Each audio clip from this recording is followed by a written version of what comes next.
Pick the Nintendo Shack and pray. Frederick from Fire Emblem Awakening says, yo.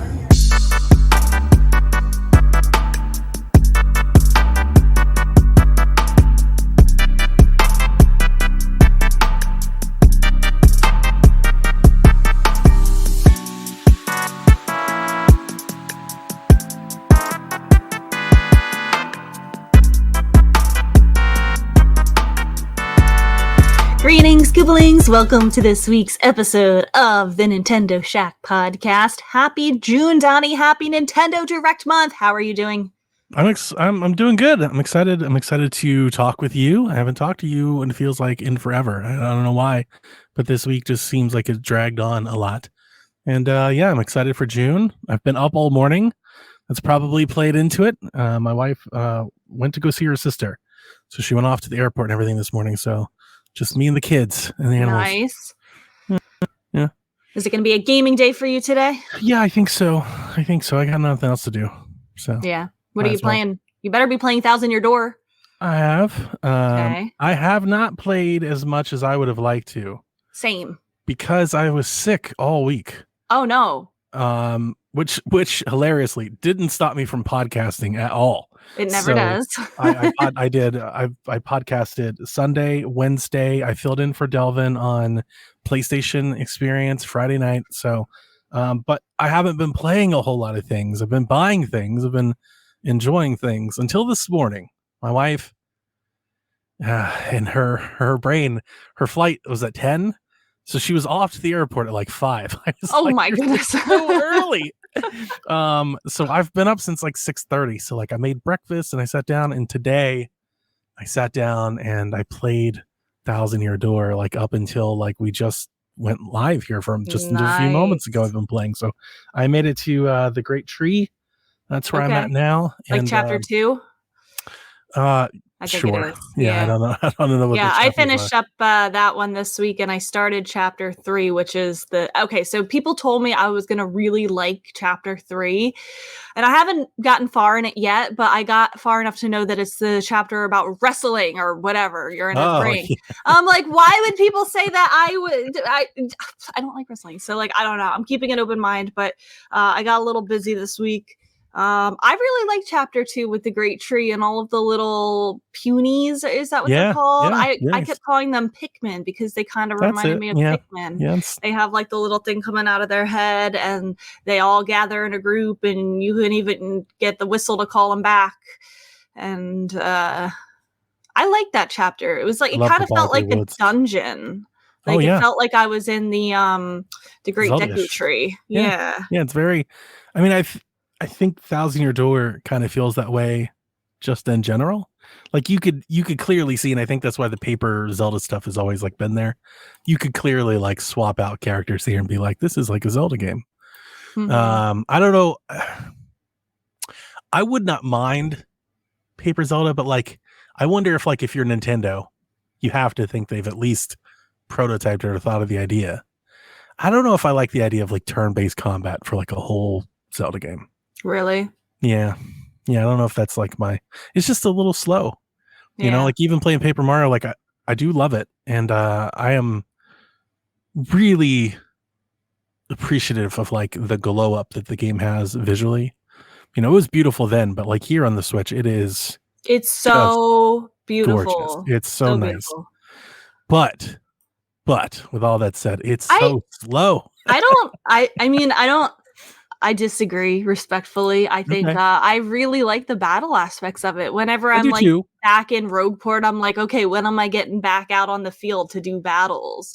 I do like the action parts, like, right? You know, you still have to do your stylish hits, your jump hits. Like there is still action there, and you could see that being like a Link thing where if you hit a certain action, like he does the sword spin or the slash or a backflip or a guard. So like I get that, it's just with that and the dialogue and stuff.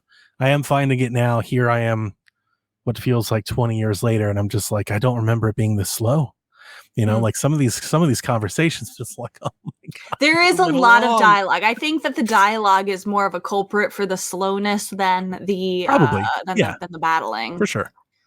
But There's I'm a lot of already to the text. point where I'm like trying to dodge people. I'm like, no, like I'm trying to get somewhere. Get out of my way. I don't know if this was in the original or not, but you do get a badge after chapter 2 where and it doesn't cost any BP to use, where it's kind of like Earthbound, where if you run into the weaker enemies and like you hit them, it automatically defeats them. Yeah, so like you still get the coins for it. Yeah, I think that was there from the get-go. I got to get that badge, and I've got a lot of badges, and that's also part of. Are you using a guide or anything? No, I so far I got stuck at one point. I asked my friend who it's his favorite game. He's my guide.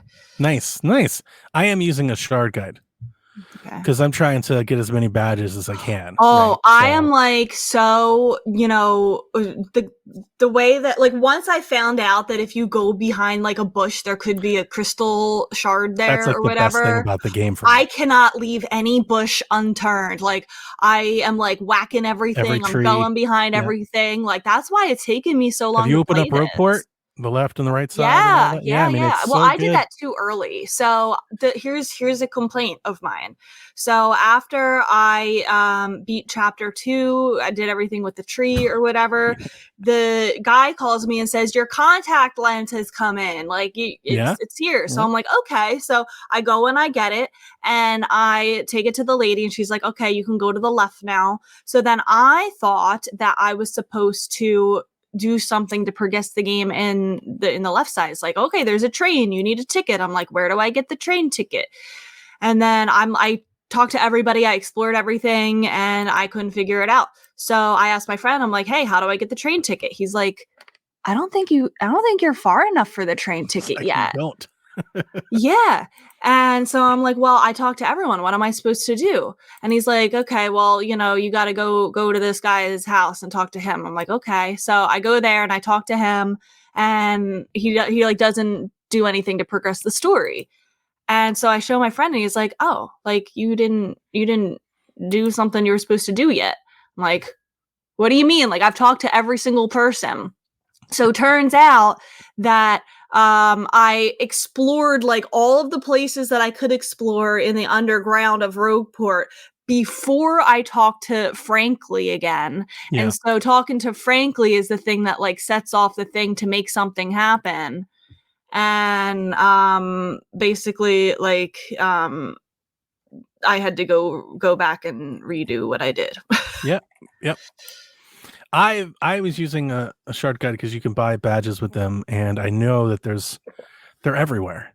Like you don't see them. You're right. They're behind every bush. They're behind every pillar, every box, between grates, between houses. And that is like the best thing about Paper Mario is that he can squeeze and fit and go flat into every little nook and cranny. And they really hide and chalk so much stuff in there. So I am using that like as I play through. I'm just kind of keeping an eye out for where things are, so I can pick them up, so I can set up my badges. And I'm already like, I need like 10 badge points to deploy all the badges that I want to deploy. Like I'm already like, I need more badges. Well, I still have been upgrading only badge points when I level up. I have not put points into anything else. Into anything else? No, nothing. I did use one for Flower. Yeah, Flower Bower. Yeah.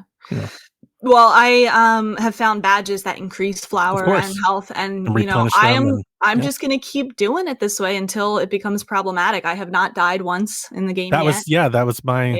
That's my like my lasting memory. It was that I don't think like HP or really anything else like is all that valuable. It's not really a hard game. The enemies don't do that much damage, and you get like all the items you could carry and stuff, and saves are really convenient, and you don't like lose a lot of progress. Yeah, it's not too tough or anything like that. And the badges are fun. Like they add a lot of play style and a lot of customization to the gameplay. I've already got the you got to get the power P. I think so. Chunk some people a little harder than normal. Got to have that one. Yeah, and I have the ones where like it gives you a chance of regaining flowers and health while you're battling. Oh, okay, here's what happened. I made a big mistake. This is tragic, actually, Donnie. So, do you know how there's the lottery on the left side of Rogueport where you get a ticket and every day there's a different number?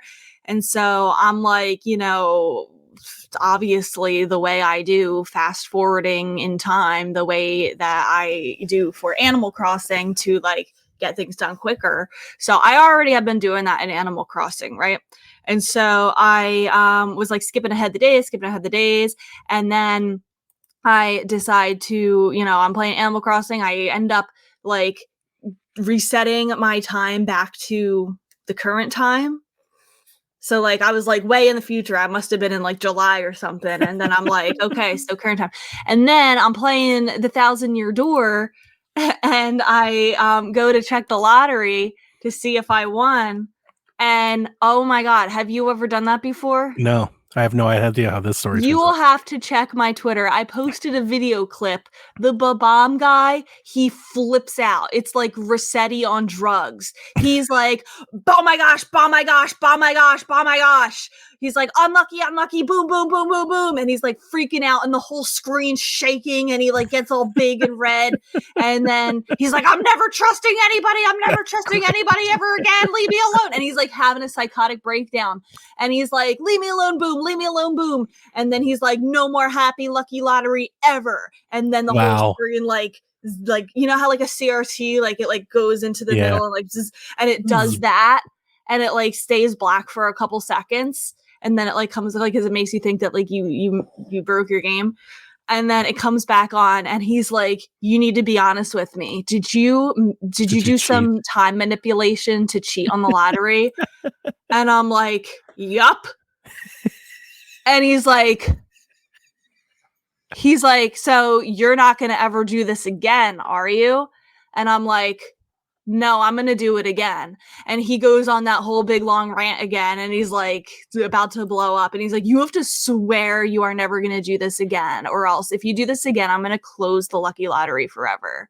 That's hilarious. Like, this is why so many people love this game so much. Okay, so listen to this, Donnie. So I'm like, okay, fine. I won't ever cheat again. I will not manipulate time again to cheat on the lucky lottery. He's like, okay, well, just to be sure that you're not going to cheat again, your next ticket is going to cost 500 coins. I was like, you should get I have like 100. I have like 100 coins right now. Yeah. Get 500 and cheat again. No, because then it's going to cost more. He's going to cancel. I'm sure we can YouTube it. I never. Listen, manipulating the lottery is something that I think I should have thought to do, but I don't ever recall messing with it. You get a really good badge if you win the lottery. Sure. It's really, really good.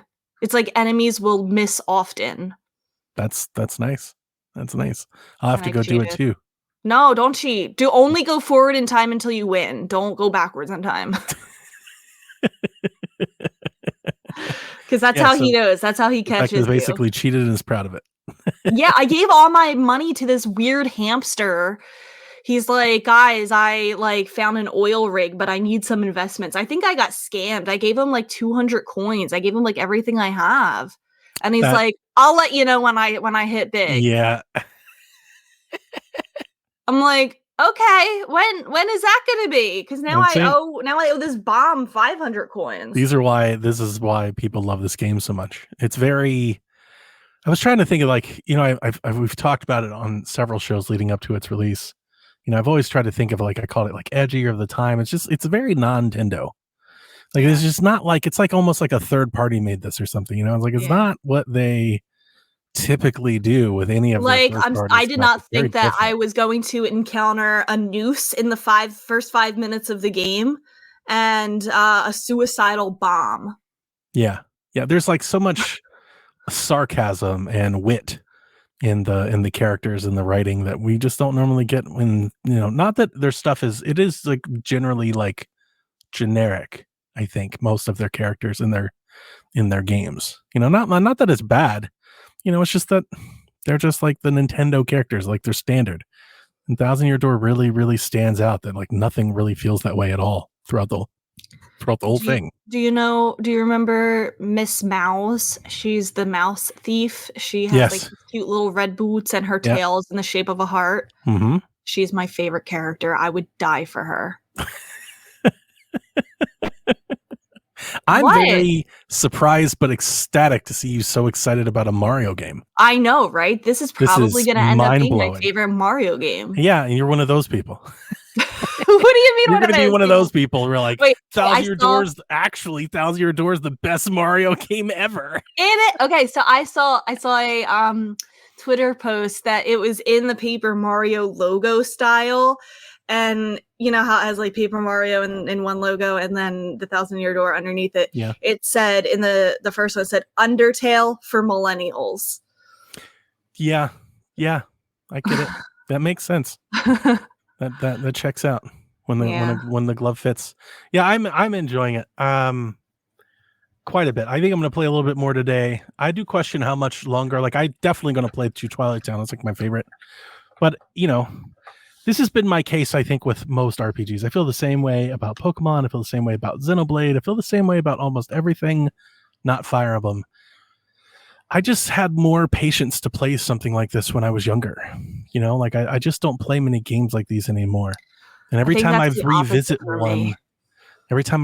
one, I'm like, man, you used to like sit in front of your TV and veg for like 10 hours a day playing stuff like this. And now I'm just like, oh, I want to do like, I just don't, I don't know. I don't think I have the patience or the time, or I'm aware of the time. I don't know.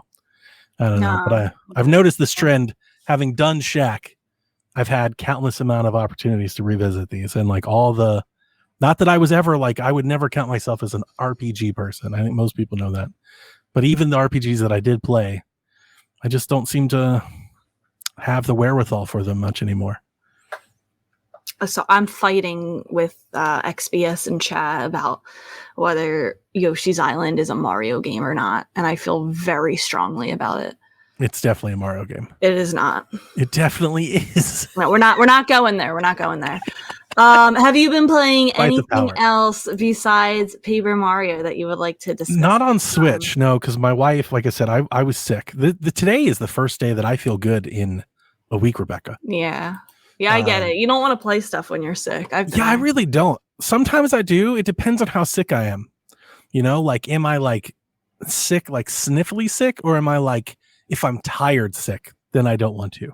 Yeah. So like, you want to sleep. My family got like, so Jack got sick like last Thursday, and then Victoria got sick on Saturday. Melissa got sick on Monday. I went to work on Tuesday, told everybody, I was like, guys, my family's sick. Now I'm in this weird thing at work where like, they really frown on like working from home. So I'm like in between. I'm like, I don't know what to do. My whole family's sick. I'm probably about to get sick, but like, I don't feel sick. So I guess I'm going to go to work. And of course, like at 2:00 Tuesday afternoon, I was like, I feel sick. Why do they frown upon working from home like a whole new sick? thing. Like, yeah, if you're sick, stay home, especially if you can do your job at home. See, that's the thing. But when I woke up to like, I didn't feel sick. Like I wasn't sick.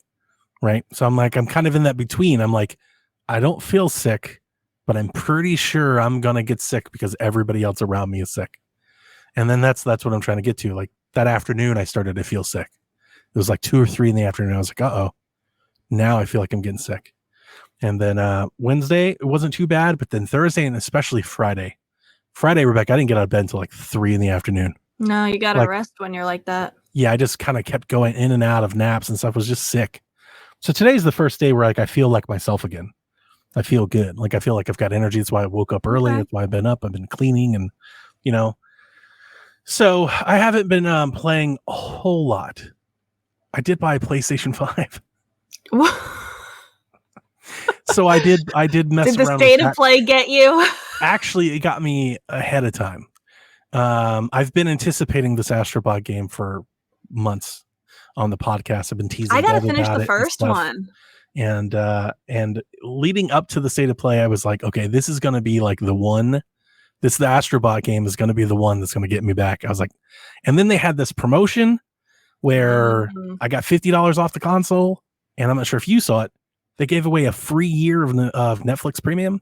Oh, it's $20 a month that I'm saving by getting the free year. So oh my god, I got the console. So I've been messing around a little bit with that, but I will definitely be playing Astrobot. But that's really it for me this week. I haven't been doing a whole lot more than just kind of messing around. It's so funny to me that like Sony's doing all this stuff, but really it's just Astrobot that is, That's what was trending. That's what people. Yeah, nobody cares about like else that they're doing too much. Just do more Astrobot and things like it. Like, well, you say that, but there are a lot of people. There are like, I want to say like diehard. I really don't like a lot of the terms that we use. There are enthusiastic PlayStation fans that hate Astrobot and don't want Sony to be anything like that. And you don't have to look any further than Dev. They don't want. Dev doesn't like Astrobot. He wanted to close the studio. He hates all of that stuff. He doesn't want Astrobot. He doesn't want Sackboy. He doesn't want Studio Japan. He doesn't want Journey or anything. Like, he wants The Last of Us and Horizon and Ghost of Tsushima and God of War. Like, they want. Why not both? I'm with you. That's so, like, we've been doing, and I hate to turn this show into that, but it is like the trending thing. And we have even had people ask us about Astrobot, so it's going to come up. That's been my thing. The reason I stopped playing mostly PlayStation, the reason I got rid of it and haven't had one, because that's my shit. Hot Shots and Sackboy and Astrobot and Journey, like, that's the stuff that I love about PlayStation. And of course, Infamous and Last of Us, but really that Japan Sly kind of Cooper is stuff. coming back to PS5. The original, they're PlayStation 2 putting it on Sly there. Cooper is my favorite PlayStation franchise. Wow, really? Yeah, I love That's Sly impressive. Cooper. That's been my favorite forever. I had it on the PS2. Sure. Yeah. Well, that PS2 game's coming back. Yeah. So now that they've at least got one more of those on the radar, I picked one up. So nice. Yeah, it's always exciting. I bet you sell it before the Netflix Premium expires. That's what Dev was like. 6 months it'll be gone. We'll see. Me and Dev should take a bet. You should take bets. I will tell you that I got the slim model, which I like a lot more. Okay. And so we'll see how long it lasts. But I'm hoping it'll stick around for a while. Good. I got you back. What else have you been up to? Reading. I bought a book and I read half of it. So yeah. Why are you laughing? Kyle. Death is an alpha male PlayStation. Gamer. No, I'm not laughing. You just that one got me. That one made me laugh. What are you reading? I'm reading If Cats Disappeared from the World, and it's this. Is this like a real thing or like a non-fiction story? No. This is just a story. It's from a Japanese writer.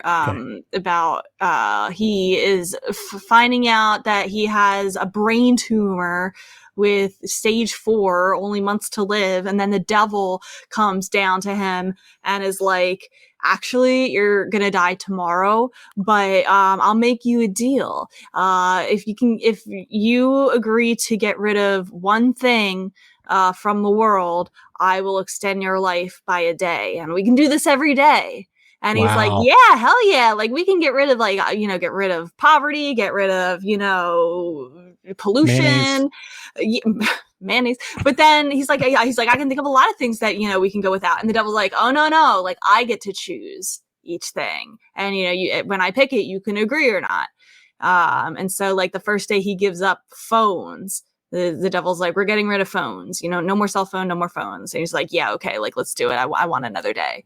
And so then he goes about his day, no phones. He's like, you know what? This is actually kind of nice. Like, people aren't off of their, we were all addicted to our phones. And then now he's on the second day and he's like, he's going to give up movies. And he just found out, that he rekindled with his ex-girlfriend and she works at a movie theater and movie theater's her favorite place. She loves movies. And now he has to agree to get rid of movies if he wants another day to live. Like go into like that Donnie Darko, like butterfly effect type of thing where it probably will cascading consequences down the line? Yeah, but it's like people don't remember that this didn't exist. Yeah, so they just have no awareness of. Yeah. Interesting. So I'm going to get to the part where now he's going to live without movies, and I want to see how it's going to affect, how his ex-girlfriend is, because that was like a big part of her life. Movies. Sure, that makes me question, like, so do they ever meet or never meet or anything? Yeah, well, that's the thing. Yeah. That's what I'm going to find out. Yeah. So yeah, it'll be interesting. It's like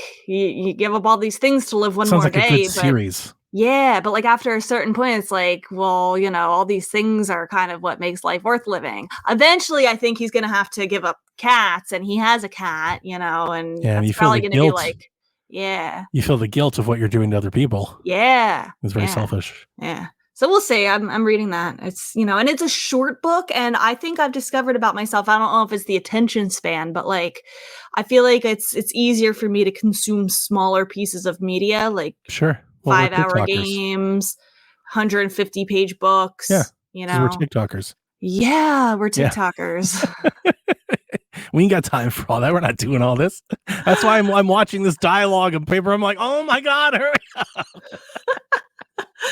Oh boy, what have we become?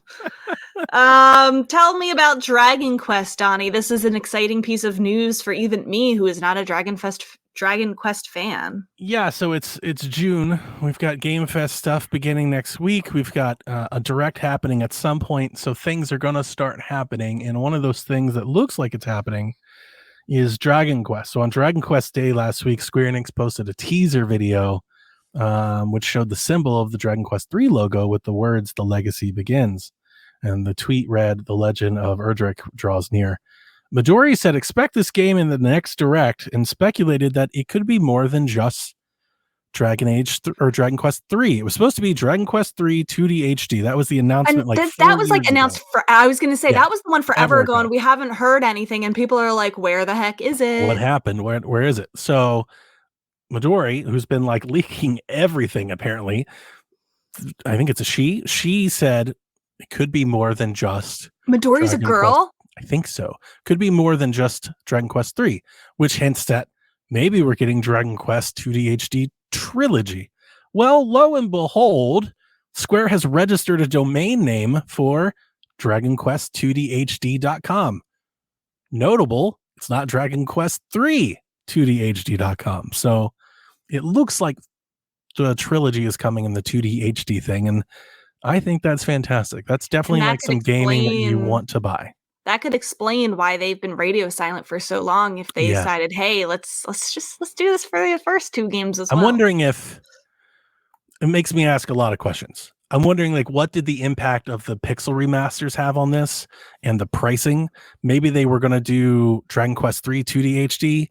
Maybe it was going to be like $20 or $30, and they were like, well, we don't think a lot of people would buy it, but maybe if we put the whole trilogy in, maybe we can sell it at $60. Maybe we can have a physical. So I'm wondering, what did the scope pick up? And here I am talking about how I played all these RPGs as a kid and I don't play them anymore, and I'm still going to buy it. 100% I'm going to buy it and probably play it for like 4 hours and then never finish it, never play it again. That's literally me. I just going to own up to this now at this point, like in my life. Damn it, I'm almost 40. I'm just going to be like, you know what? F it. You know what I like? I like seeing the icon on my Switch. It makes me happy. Leave me alone. To know it exists. Leave me alone. I bought the game. You did your part. Yeah, I did my part. But yeah, it looks like that's something that we could, I don't want to get anybody's expectations too high. Not that I think they'd be too let down if this doesn't happen, but it looks like this is something you could probably count on. I have never played any Dragon Quest games. People told me that I would like them. Dragon Quest 11 is amazing. Yeah, you've told me that. It's really good. That may be the last like RPG I got way into, and I never finished that, but I played it a bunch. So it's very nice. You should play it. Well, I do like me a HD, 2D HD type of game. I love me some Live Alive. Yeah. I want those types of things. I want Nintendo to do this. It really pisses me off. Like I want not just like the 2D, like, so you have the Octopath thing. You could easily do some sprite stuff with like Fire Emblem or something like that. But like I want a HD, very modern, new look on like the pixel graphic style in like a Mario or a Zelda game or Pokemon. Or Pokemon. Like do this. I don't know why they're not doing this. I don't get it. Because when they do it, I would think a new Nintendo IP in that when style they do too. it with like Mario Maker or NES Remix or like little one-offs and Mario Odyssey and stuff, it looks incredible. I'm like, just do a whole game, please. But they won't, or they haven't yet. I don't know. I don't know why. It can't be that expensive. I can't imagine that that's the reason why. But yeah. I think Nintendo sees that it's not like a appeals to everyone type of art style. It doesn't seem like it's particularly selling very well, right? Like people get excited. We tweeted about Octopath, but it didn't really, it didn't take off or anything like that. So maybe that's it. Maybe it's just a very minority type of thing. Yeah. Unfortunate. They announced the Zelda Lego. Correct. I was corrected, I guess. It is the Deku tree from Breath of the Wild, like the cherry blossom tree, but it's a 2-in-1. It can be both, and it can actually have like the Great Deku tree as well, which I was like, that's kind of neat. From Ocarina of Time. Still way too expensive at $300. Oh my gosh, $300, and you have to pick Legos. Whether you display the Ocarina of Time version or the Breath of the Wild version. You have to do the Ocarina of Time. If you want both, you have to pay $600 and build it twice. Also, if you want the minifigures, you have to buy the Deku tree. They're not sold separately.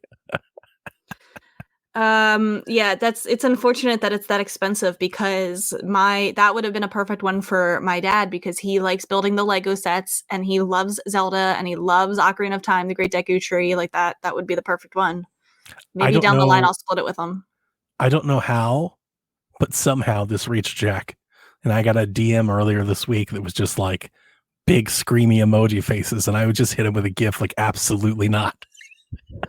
He's like, please. No, absolutely. We're not spending $300 on Legos. Make him a deal.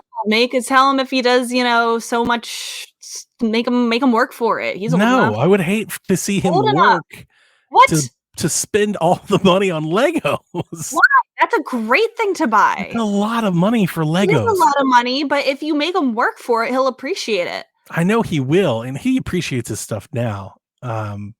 I don't know. I would just like, I would rather see it's not him use that money but like on something better. I mean, that's your opinion. It's what you want. You're right. And that's an opinion that I stand for. Like that's what I'm saying. I think you should make him work this summer for it. I'm gonna be like, you know what, Jack? Give it a year and we'll see if we can't get one used on eBay. No, that's such a gamble, because then there's gonna be pieces missing and you can't replace them. I don't necessarily know that. You have to be careful. I did the same thing with like what was the Pokemon Classic, right? I did the same thing. I got the Pokemon Classic. It took like 18 months after they launched, but I ended up getting it for $85. So, like, I don't know. I'm not spending $300 on Lego. That's absurd. It's too much. I don't know. He'll be spending $300 after you put him to work. Maybe so. He'll have to do it on his own. I can't support this endeavor. It's too much. Jack, as we do usually when we have no news, but I've been trying to make it a frequent thing. I did write down a list of highlight games coming out in June, as we're at the start of the month. It's June 2nd. So first off, Aster Blade of the Monolith is out now for $25. I checked on some reviews. There aren't many out right now. The like handful that are like 6s. So maybe it's not that great, but this was that game that was in the Xbox show, I think, the Xbox Indie show, that's like kind of like a Zelda-like, that I was pretty interested in. I am kind of interested, so I might buy it and play it at some point. Before you continue, we have a question about the official pronunciation of the tree. I grew up saying Deku, but now I say Deku. Yeah, and you could also do Deku. I've heard that a bunch. I think they're all okay. Like, I am accepting of all pronunciations of, I don't know, Deku. I don't know, that doesn't roll off the mind. Tree. Yeah, I guess if you say it faster, Deku tree. But I did say Deku tree, and I think my dad says Deku tree. The Deku tree. And the Deku tree sounds right. But that's a good question. I don't know. Yeah, Kyle says Deku. Deku. I think most people say Deku. Yeah. On the 4th, 2 days from now, Star Wars Hunters comes out. That's that Zynga battle melee game, whatever, for Star Wars. Killer Clowns from Outer Space comes out the same day. I've seen some people, CJ mostly, pretty excited about that one. Rocket Knight Adventures Resparked comes out on the 11th. I got bullied by Mike Minotti for making fun of Rocket Knight. Don't let him bully you. You know what? We need to bully Mike. More people in this world need to bully Mike besides Jeff. He's the only one. I know. I love Mike to death, but Mike and I could not see further apart on like most games. Like on most really? Everything. We are almost like, it's worse than me and Dev. We are very different. He's a Mega Man person. Yeah, and I hate Mega Man. Like, I'm telling you. Neither do I. He and I, it's almost like every opinion when I listen to their show, I'm just like, oh, Mike, what are you talking So I do know that he likes the Rocket Knight. So I've never played it. It's like a mouse or something, right? I'm indifferent on Rocket Knight. I have no idea. I thought it was like a kangaroo. Oh, it might be. I have no idea. Monster Hunter Stories, the port comes over to Switch on the 14th. That's a pretty big game for them in their catalog. Shin Megami Tensei 5 Vengeance, the re-release, the revision, the expansion. I don't really know how to talk about that.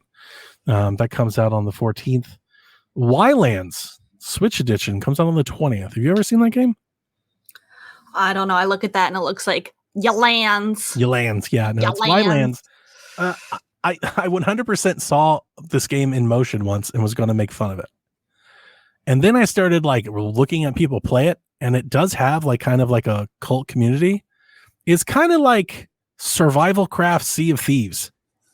Like you can get like a boat and you can like boat around, and it's kind of derpy, and like you can, you tree punch and break the rocks and build the forts and build the stuff and all that. And it kind of has there's like an online following for this game. I hate the art style. Yeah, I think that's what it's like. I wouldn't dare call it popular, but like I do think it's got something there. Like there are people into Wildlands. I think I could see like Jacker and his friends or something like getting into something like this, especially if you're into like that Sea of Thieves thing where you can like, raft a boat around and like do things. I don't know. Super Monkey Ball Banana Ramble comes out. Banana Rumble. Rumble. I thought this game came out like before every that was the other Monkey Ball. What was that one called? Didn't that one have banana in the name? I don't remember. Banana Ball. It's a good question. I have the other one. I bought it. Like all of the Super Monkey Ball titles are the same to me. Banana Blitz. XBS says. Nice. Blitz Rumble. There are too many. Why? I thought that's too much. This is the one that I think a lot of people really love, though. Okay. This one comes on the 25th. Okay. Luigi's Mansion 2 HD comes on the 27th. How are you feeling? Are you still sleeping through it? Yeah, still skipping it. It feels like a lot of people are going to skip that. I probably will too. I just can't bring myself to pay full price for a game that I have on my 3DS and can play at any moment. Yep. And I realize that it's a new. Is it $60? It is. Oh, that's bad. They should not charge $60 for it's that. Like I can't.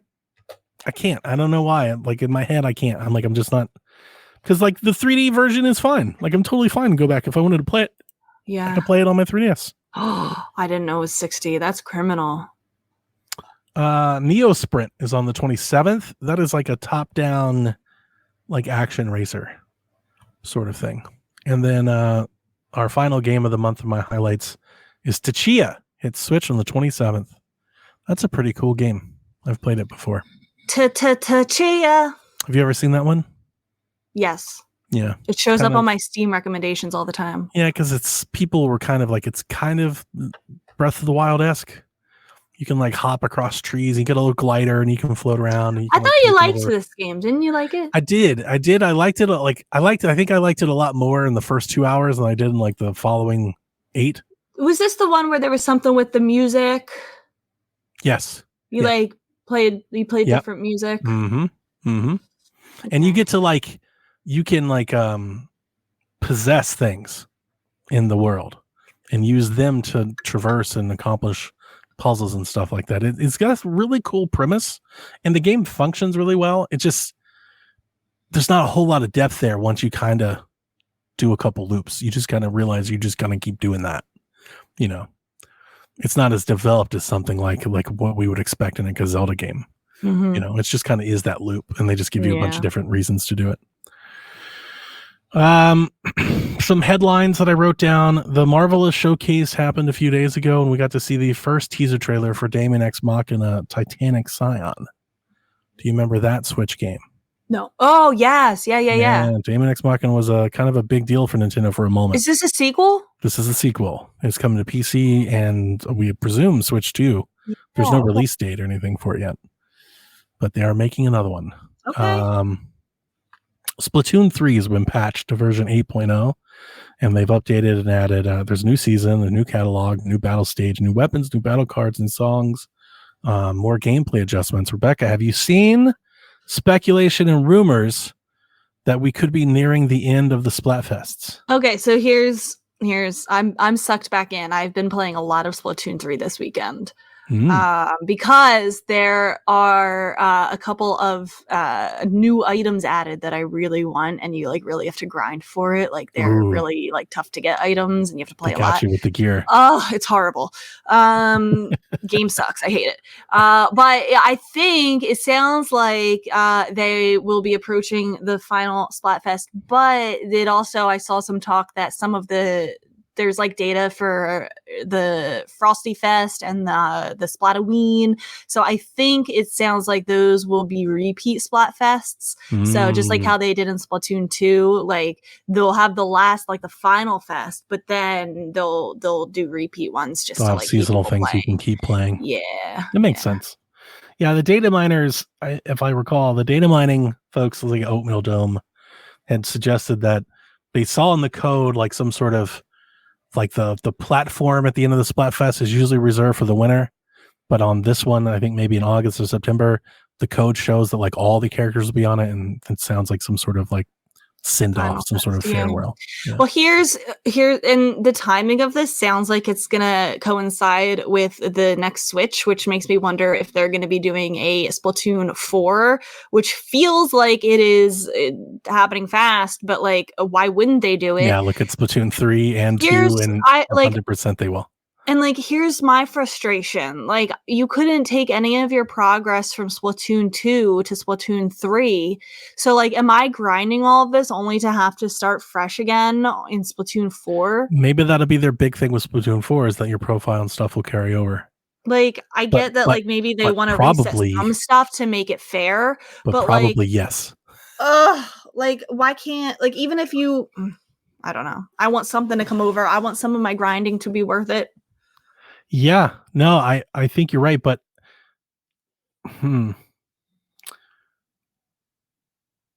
they haven't shown any inclination. I get it. There you go.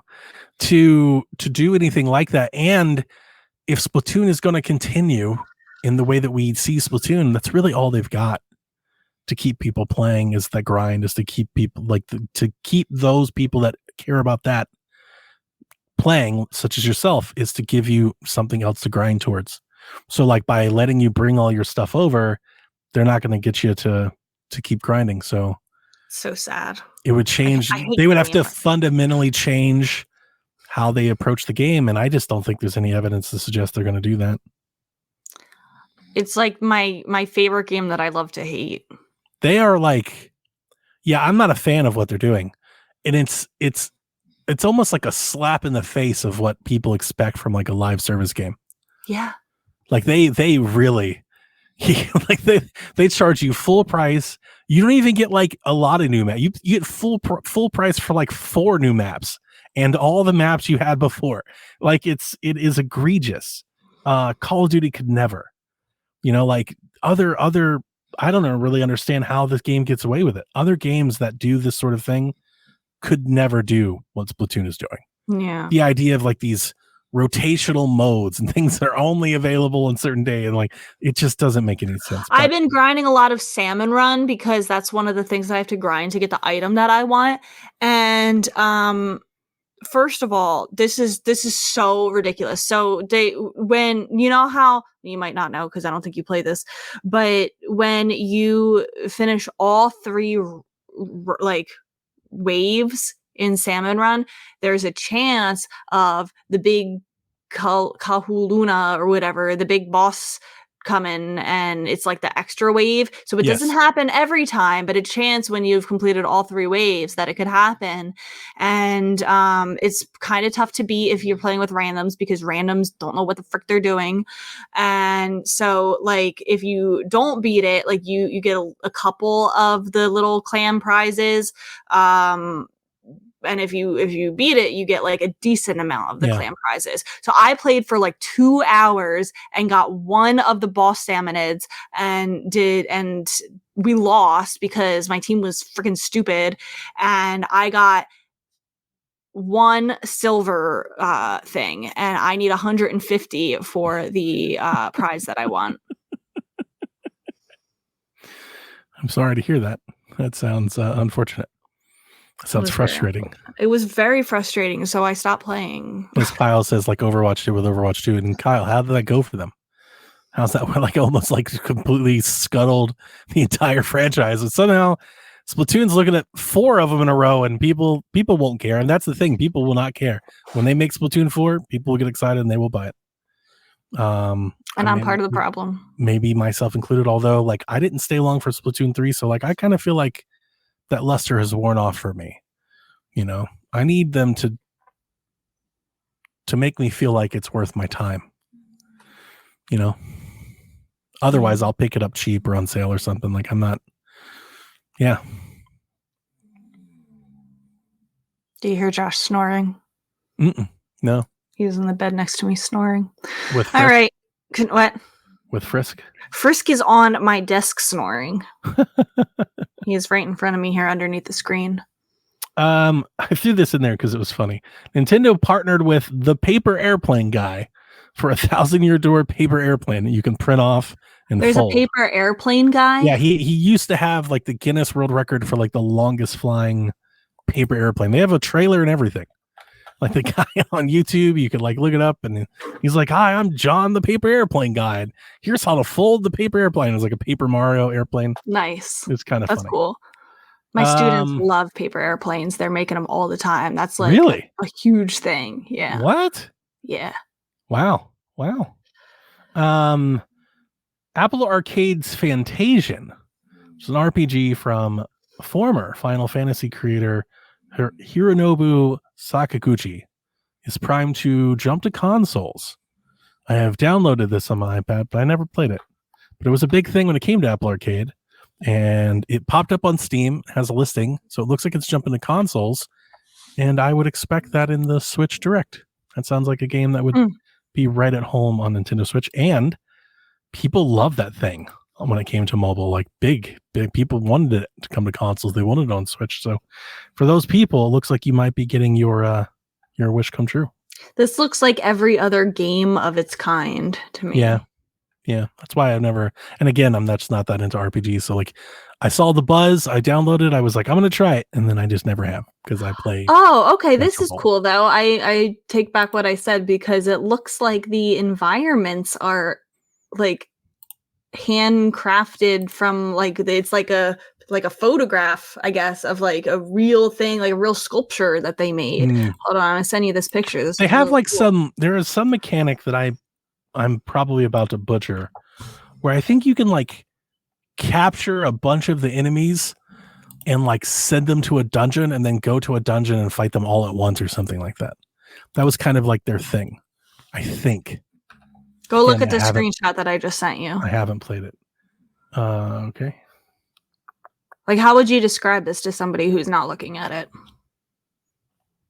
I have to grab my phone because I don't have it on my browser. Oh, you're good. He's like, the environment is like, in front of him is a sculpture.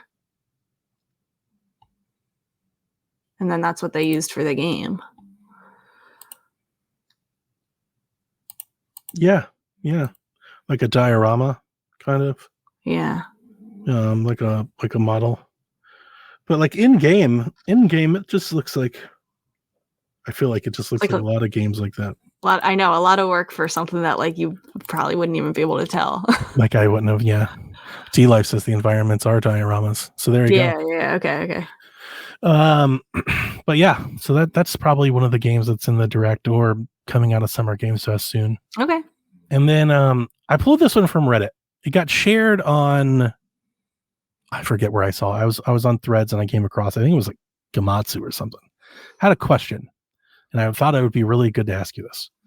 Would you pay $20 for house DLC in Tears of the Kingdom? So this Redditor posed this in the Zelda Reddit and he said, if you could double the rooms, add new rooms, new add-ons, and then you could put a second house in any location where the house could fit in Tears of the Kingdom, would you pay $20 to go back into the game and recreate another house and put a house somewhere? And do what with it? That's it. You're just paying $20 for the house. No. Yeah, I wouldn't either. I built the house in Tears of the Kingdom and like it was cute, but like It's non-functional. Like, it doesn't serve any purpose. No. Yeah, I wouldn't like. Oh, okay. I thought maybe I'd get. And that would be a pretty steep price for what that is. Well, one of the things I was thinking is that would be a nice way of like throwing that into Nintendo Switch Online and getting that thing going again, because it doesn't seem like we've gotten DLC in that in some time. Mm-hmm. Right? Like, not the Mario, if you don't count the Mario Kart, like 2-year run of that over and over and over again. They could just kind of stop doing that altogether. They should put the new Splatoon 3 side order in that. They should. I think that every first party DLC should just automatically be part of it. I agree. I kind of thought that's what we were.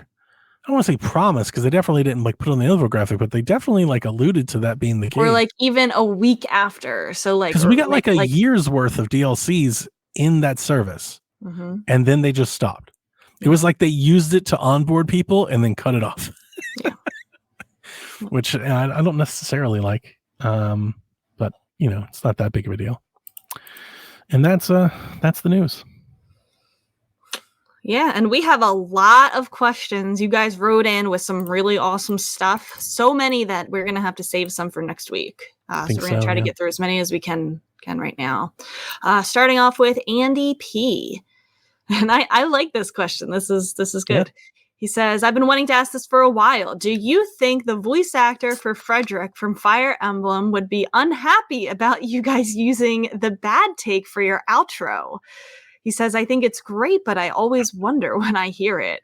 So, our outro, if you don't make it to the end of our show, which, first of all, shame on you, he goes, I'm Frederick from Fire Emblem Awakening, and I forget the line already. What? It's kind of funny. What? Yeah. So do you think he would hate us for that? The voice actor, Frederick, his name's Kyle Hebert. He's most commonly referred to and known as Gohan from Dragon Ball Z. He just also happens to voice Frederick. When I met him to record that voiceover, I was the only person there that had anything to ask him about Fire Emblem at all.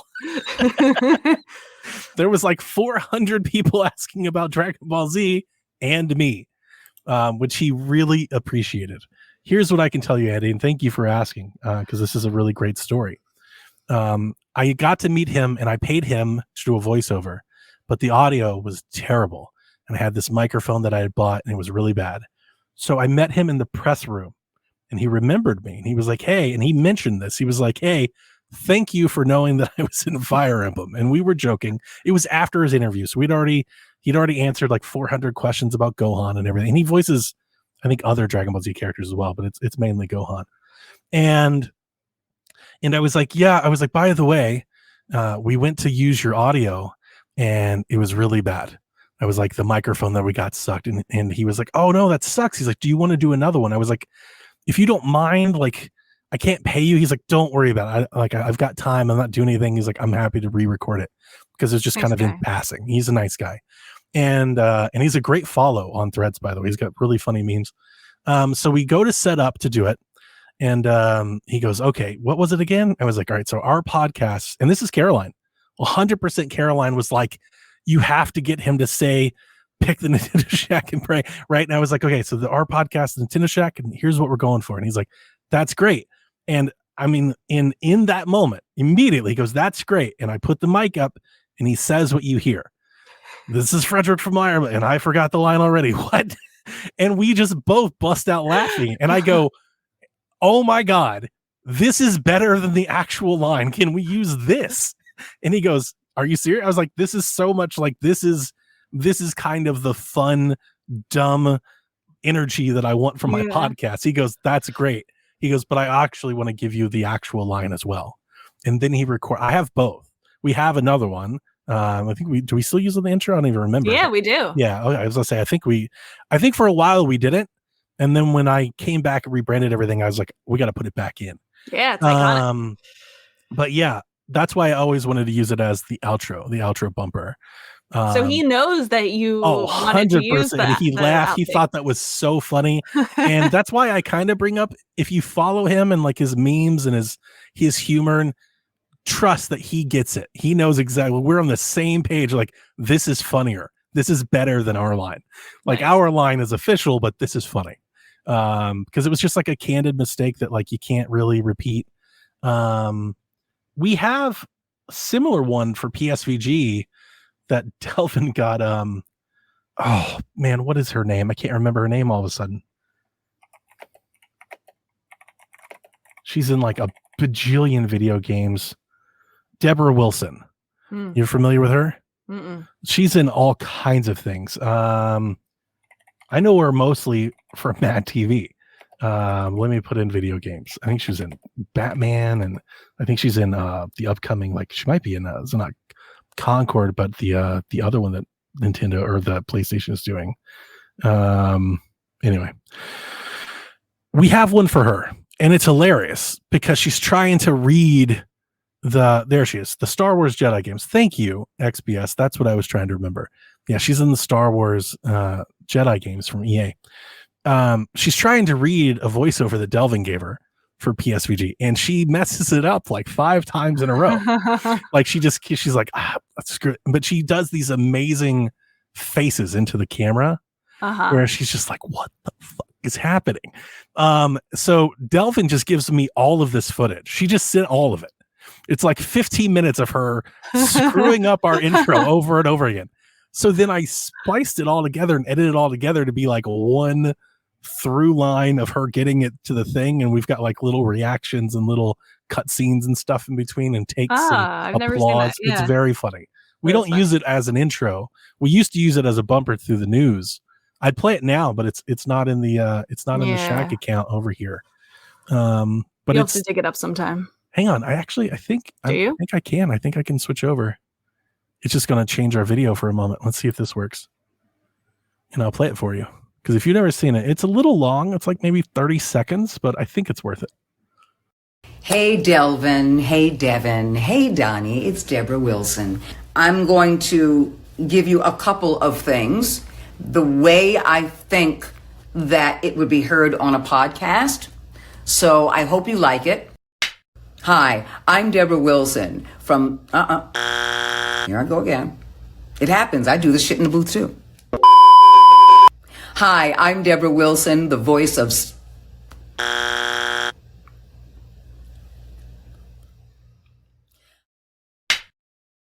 Hi, I'm Deborah Wilson, the voice of Seer Junda for Star... This shit happens. This is real life.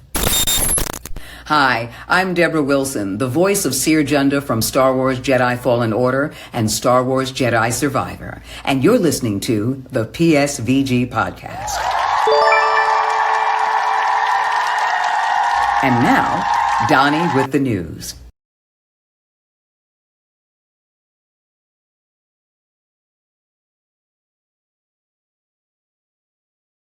Oh, I almost couldn't get us back. That is funny. She seems like she's such a fun person. She's hilarious. If you never watched any of the Mad TV stuff, she's hilarious. She's in since I got to play it, I could pull it up. She's done she did Godfall, God of War, Gears 5, Gears 4, Destiny 2, Call of Duty Black Ops 3, Fallout, Ice Age, Infamous, Just Cause, Star Wars. She's in like all kinds of stuff. Yeah. That's great. So she's amazing, and it was great that we got all of that footage like that. And I was like, this is very our kind of like the energy that I want us to have is very much in this mode. So that was great. I was able to take that and turn that into something. Yeah, well, we do that kind of stuff all the time. So exactly. Yeah, I don't want to be too polished and too pristine and too correct all the time. We've got plenty of those things. I like our kind of genuine misfit energy.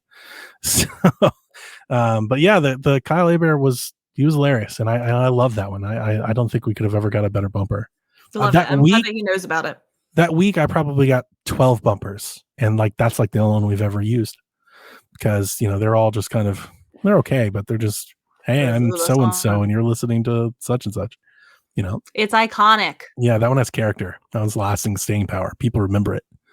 They ask questions about it. Like Andy, he's like, what? Donnie's just using it. Well, I heard that intro before I had ever heard the actual line, pick a god and pray. So, like that's what it's from. Yeah. Okay, G-Man asks us, since it's Pride Month, Happy Pride Month.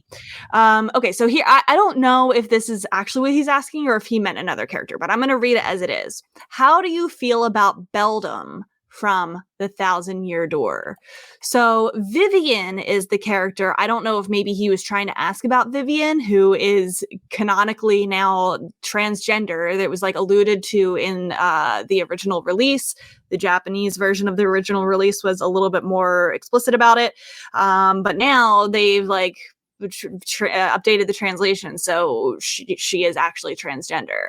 But he is asking, how do you feel about Beldam from the Thousand Year Door, who was one of the other two sisters, which when I got to this part of the game, I'm like, wow, like these three sisters, they're interesting because you've got Vivian and Marilyn, who are like these kind of nice bad guys. And they have like such pretty girl names. Like I think of Vivian and Marilyn as like pretty girl names. And then you have Beldam, which is like, first of all, not even a real name.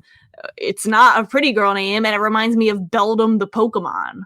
And she is awful. She is so mean to Vivian. She's like she's transphobic.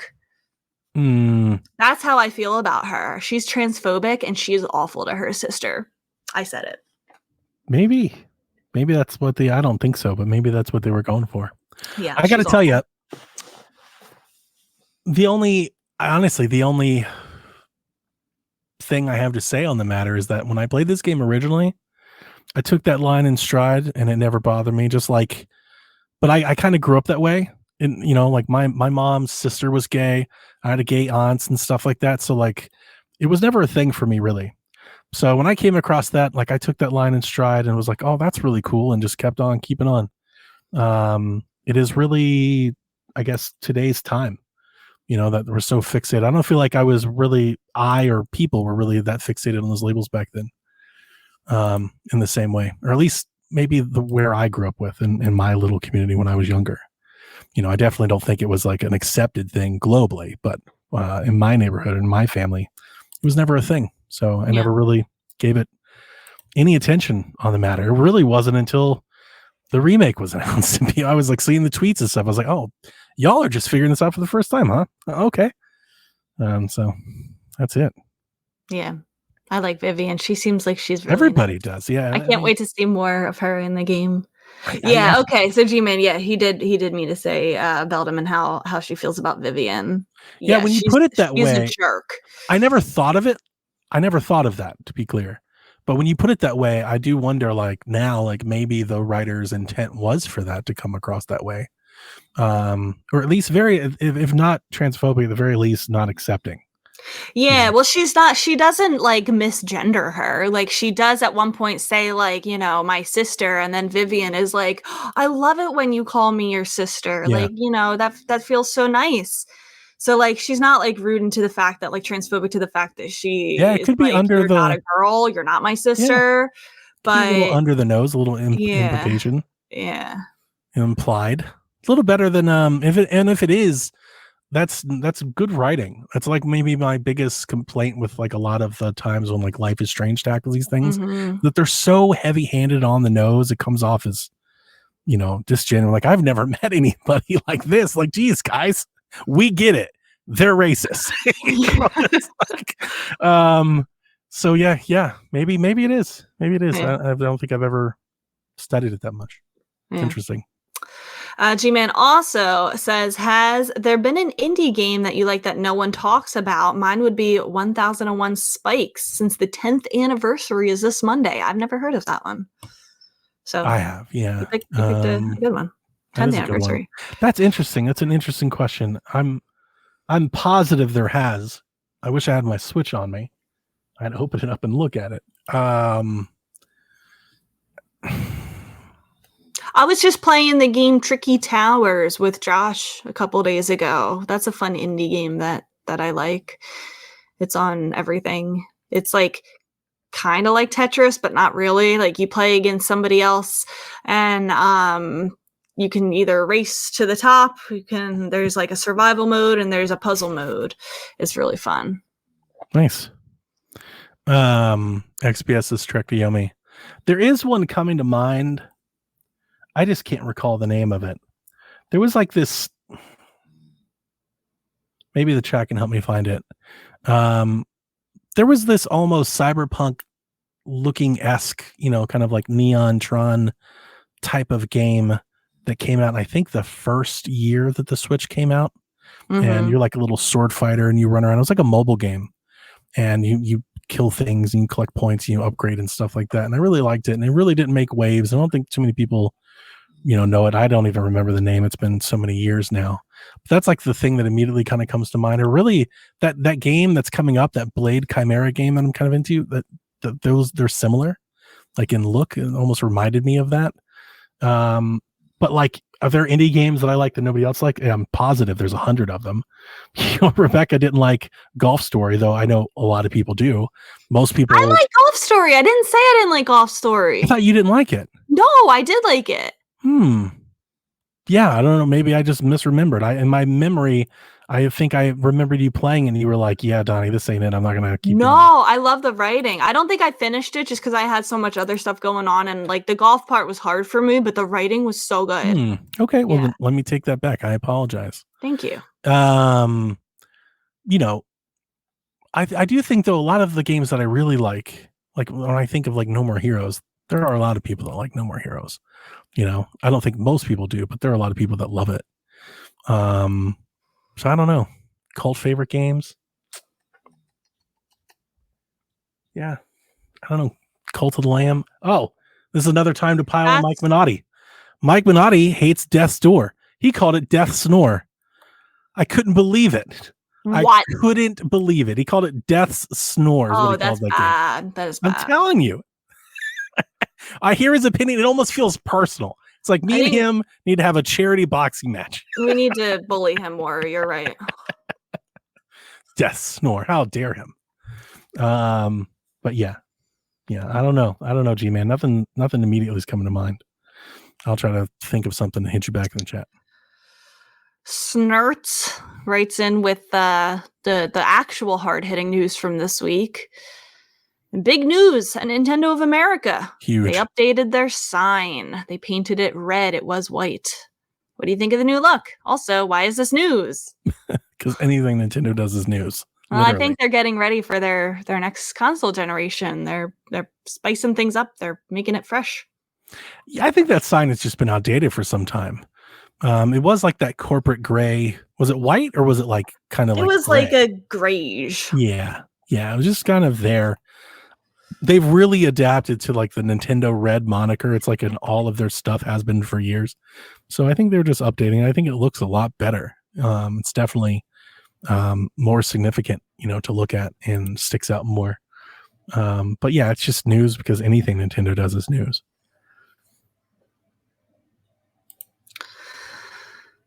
Kyle the Pug asks, who has been your favorite 1,000-Year Door partner so far? For me, it has been Koops because he gives off Colorado vibes, who was also my favorite partner when I played Paper Mario 64. I did not know that Colorado was actually a character from Paper Mario 64. That was only name dropped in the 1,000-Year Door for me.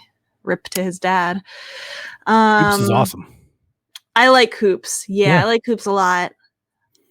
He's got a great look for a character that like everybody can get behind. Because the Koopa Troopa has got like the hoodie and stuff. Like it's very, filthy casual, kind of cool. My newest party member is Flurry, and I like her. I thought she was really cool. Yeah, she's got like Southern mom hospitality type of energy. Mm-hmm. My favorite character is usually my favorite Mario character, but I don't have him yet, and he comes later, and I'll just leave it like that. Okay. But most people know what I'm talking about. Okay. Usually my main. So yeah.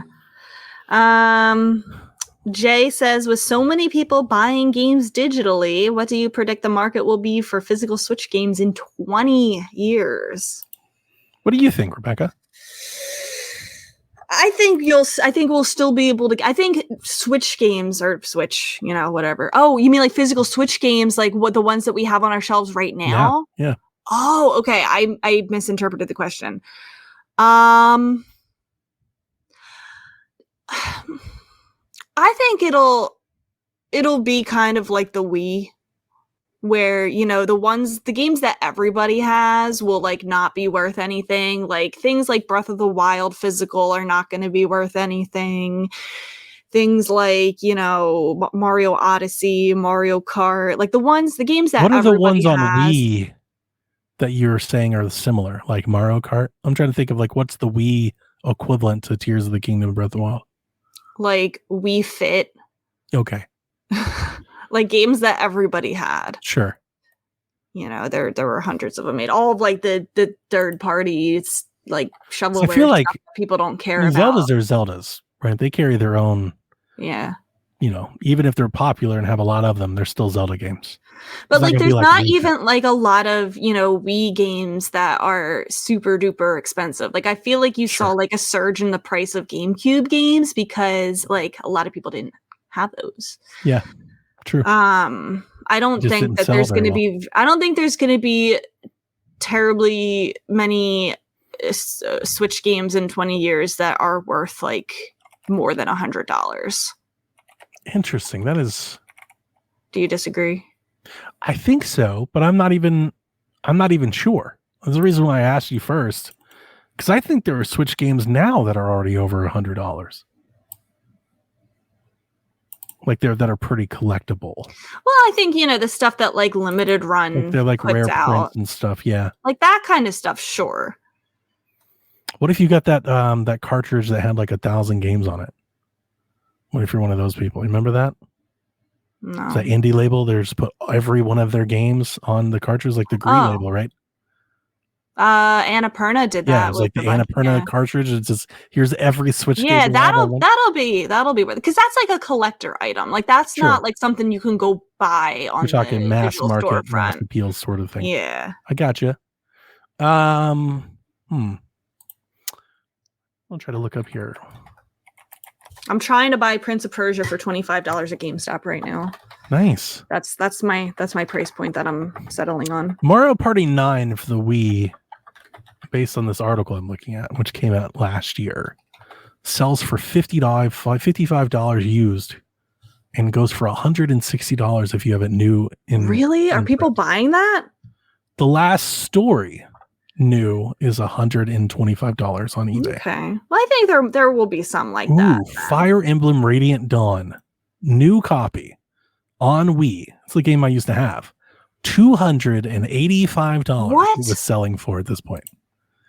Now, I have no idea if any of these are true or like still true. Right. Dokapon Kingdom, which I have never heard of until now, is a board game RPG hybrid. It was published by Atlas on the Nintendo Wii. Atlas is known for its low print numbers. If you have a new copy of Dokapon Kingdom somewhere in your library, apparently last year it was selling for over $780. What? This is absurd. My Horse and Me Riding for Gold was selling last year for $90 because it's so limited. People are trying to complete their catalog. Oh my god. I honestly don't necessarily disagree with you. I think I don't know. I think is maybe where I would go with that. Mm-hmm. I was maybe wanting to hear from you as to what you think like the future of physical games are 20 years from now, not necessarily the actual Switch games on our shelves now. Because I think it's inevitable that we're all heading for like libraries that we buy access to. I don't know if it's going to be in 5 years, 10 years, 25 years, but it just seems like it's inevitable as you look at like what we've done with Netflix and music and anything that can be done this way. Mm-hmm. I think we're looking at some point where here's a library of a bunch of games that you rent access to. Now, my question is, what do we think that does to any legacy physical copies? Because like you said, GameCube, you can emulate GameCube very easily today. And that has not stopped anybody from going absolute apeshit on trying to collect them at the most expensive price. Well, yeah, there's a difference. Playing games and collecting games are two separate hobbies. True. I do wonder if we get into a world where everything is some sort of, app-based digital delivery service, even for stuff that's regularly available, regular in print, sold well, I do wonder if the value goes up for it. It's kind of like Yeah. I'll use like old cars. Right? Like I've got this old car. That car is just going to continue to appreciate because there's just less and less of them. And it doesn't matter how many better cars come out and digital cars and electric cars and we move, people like want them. People want the old one, like they still want it. And I think as we continue to move towards the space, the DRM license space of like everything's going to be Steam. Steam's just like way ahead of the game. Everything will eventually be Steam. Like they'll all have our own Steam things. It'll all be like Steam. I do think if you've got hardware, if you've got some sort of case box copy, I think there'll be people that really want that stuff. And I would expect it, even if it's not a lot, I would expect it to go up. And I think the market will be pretty strong. That's a good point. And 20 years is a long time. It is a really long, like that's essentially where we are now with 2004. Yeah, good point. And the other thing about this is that it is a little weird with Nintendo because like they made this switch to ARM. And my bigger tech question, not that I want to focus so much on the tech, is like, how long do you expect Nintendo to stick here with this very mobile, like tablet-based architecture? Now, I want to put a caveat in there. That architecture is more and more becoming just the architecture. Like laptops are starting to adapt it, phones, tablets. So like maybe they were just way ahead of the game, but like, how long do you expect them to stick here with this sort of thing? Because if they transition and go to something else, that could make Switch stuff go even crazier. Yeah, that is true. It's easy right now to say for a long time. Yeah. But who knows what do they do after the Switch 2 generation? I mean, obviously, I think that depends on how well Switch 2 goes. And it depends on what people's lifestyles look like in 20 years. Yeah. Like they could go to some AR, VR glasses nonsense, some AI powered cloud box or something. Like we don't really know what the future holds. We're all going to have Elon Musk's Neuralinks in our brains and we're going to be gaming in our brains instead of... I don't think anybody wants this, so I'm not trying to put this out there, but I'm just giving an example. It does not sound crazy at all if like 15 years from now, all of Nintendo's games are easily accessible and buyable and playable via the App Store on devices you already have, right? I feel like Nintendo is not going to be as willing to do that kind of thing. Of course. I'm just saying like there's a possibility. There's an existence where that's true. Sure. Right. Stuff like that could really make the hardware like you want to keep it for a while. Well, listen, I saw that Apple is going to be rolling out something for the iPhones with eye tracking where, you can, it's great strides for accessibility where you can navigate the phone completely with just your eyesight. Imagine that being implemented into games. Yeah. Yeah.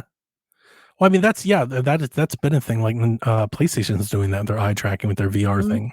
And it's just a matter of like, people are like, yeah, you're not going to do that to helmet and stuff, but eventually it won't be a helmet. And that's the thing, right? Like technology moves so fast, you'll break away from all of those things and eventually become convenient and attainable and cheap to do. And then what does that have? Like, what does that mean? I think that's where we are. Like, what does AI mean for gaming? What does cloud mean for gaming? Like, what does streaming mean? There is an intersection that's coming at some point that's going to change a lot of this because like the delivery is kind of antiquated. You give us $500 and $70 a piece and you get to play our games. Like that's not going to stand around for long. We are a very specific generation that came up with that and adhere to that. The ones behind us haven't and don't. Yeah. The kids today, they it's different now. Right. And then like, and like I said, I could totally see, Nintendo striking a partnership and like play your favorite Mario game in Disney Plus. Like that doesn't sound like a crazy thing to me in the future. So it's a fascinating question.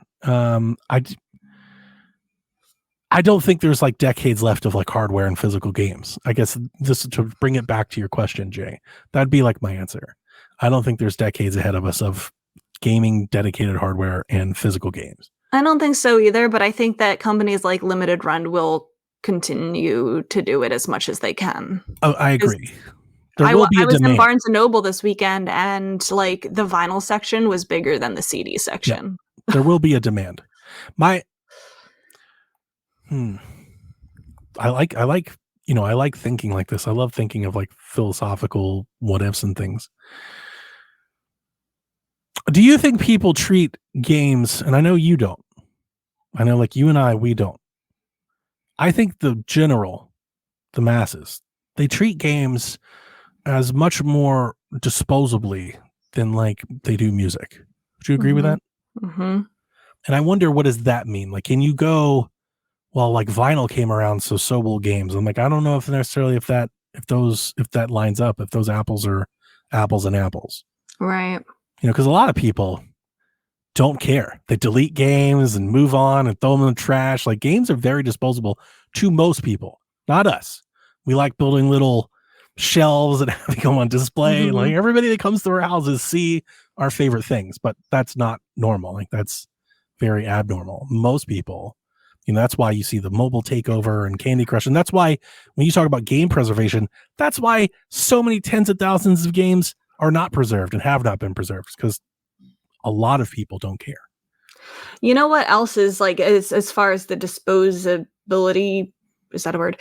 Part of it is those like .io games. Yeah. For kids are so they're playing a different one every day because they're free, they're in browser. Yeah. They'll all be playing like this dragon game one day, and then the next day they'll all be playing a different one.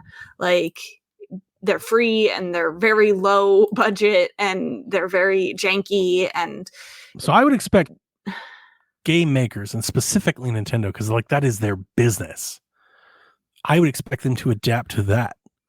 They will adapt to the market and they'll meet them where they are.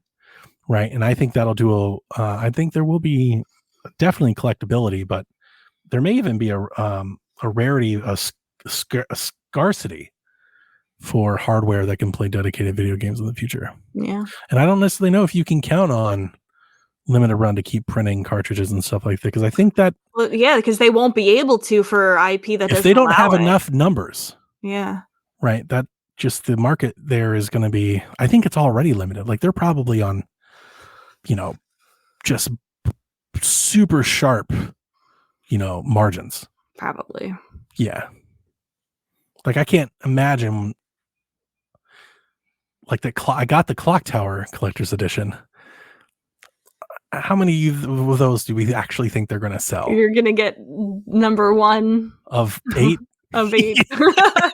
And like, I know it'll sell more than that, but like, it's not going to sell. It won't sell 5,000 copies, right? Like, no, I don't think anybody's 5,000. That seems like a lot for something like that. Yeah, I don't know. What a question. I don't even know if that's the question, but like, what a place that we went with that question. Yeah, you could talk about it for a whole You really time. can, because it feels like we're in a crossroads. Yeah. Like, generationally, we're coming up against something. You see it. It's been kind of all the rage for like the last couple months. Is all the hardware makers are talking about how fewer and fewer people are either upgrading or not buying hardware, and how hardware, like, they're still making a lot of money. Don't get me wrong. It's not like a doom and gloom thing, but the console doesn't seem to be taking off as well as it used to before. And then, like, that's a measurable thing. So I wonder what Nintendo's thinking about that, seeing the others, right? That's where you got to think that they're going to come in with that hard cutoff. If you want to play the new game, you got to buy the new Switch, because they see Xbox and PlayStation going, no, you can play both games here, and their consoles aren't selling. And a lot of people say the reason they're not upgrading is because you can play Fortnite on it, you can play Call of Duty on it and stuff like that. I wonder where Nintendo's head is when they see something like that. They've got a task getting people to leave. That's a lot. Yep. Okay. Let me see. Where are we? Tyler says, if Sony and Microsoft gave Nintendo one franchise of their own to create a new series, who would Sony send over and who would Microsoft send over? Bonus, what kind of game style fits the character you chose? I have my answers. Shoot, I think your answers, can I guess your answers? Yeah. Astro and Banjo. Okay, no and no, but those are also good answers. Wow. Sly Cooper. Hmm. That counts. I know that's like not Sony made, but it's Sony exclusive, so I'm counting it. Because they're not doing anything with it. I'm like specifically thinking of franchises that they're not doing anything with. Okay. Sure. So give them Sly Cooper. Banjo actually was like my second answer for Microsoft, but I also thought of Viva Pinata. I've never played it before, but that feels like it could work on Nintendo. But maybe I do want to pick Banjo because they're not doing anything with either of those. Yeah, I feel like, especially with the news this week, I feel like that'd be on the tip of everybody's tongues right now if they were asked this question. So it makes me want to give different answers. There's also some perpetuated rumors about Banjo making a revival with Toys for Bob. Yeah, and I think that makes a lot of sense, and I would hope that they're doing it. I do know that before the acquisition, Toys for Bob were working on a Spyro game. I assume that their contracted game with Microsoft is that same Spyro game. So if they are working on Banjo, I think they just started, and I would guess that they're not working on Banjo and that it's just not even in the works yet. It's like, and if Spyro does well, maybe we'll let you make a Banjo game. Like it could be years. But there was a rumor, Donnie. True. There's a path. There's a path there.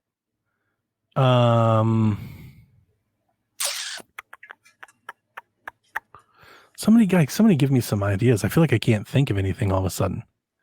Like we're kind of like just brain dead today. Crash. No. Crash could just go away. I've never liked Crash. Little Big Planet games. Yeah, that's where I was thinking. I'm just trying to think if there's something better. Because Little Big Planet is what I went to first.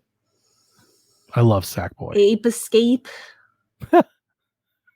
Ratchet and Clank. Oh, Parappa the Rapper. Did you see the Parappa bot in Astro? Yes, I did. It's so adorable. It's so good. Yeah, I think it probably would be Sackboy, and I'll make Dev happy here. I think you could take Sackboy and send it over to Nintendo and let Nintendo have Little Big Planet, like whatever they've done with like Mario Maker and stuff and Little Big Planet, and you bring all that together. That'd be incredible. That'd be really, really good. On the Xbox side, I gotta say Ori. Oh yeah.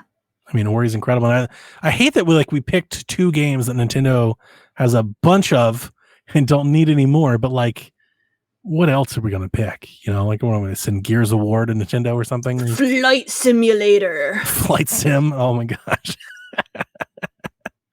Hi-Fi Rush. Can we save Hi-Fi Rush and send it over to Nintendo? Yeah, please. Yeah. Something like that. Yeah. Makes a lot of sense. Trying to think if I feel like there's got to be something else, like an IP.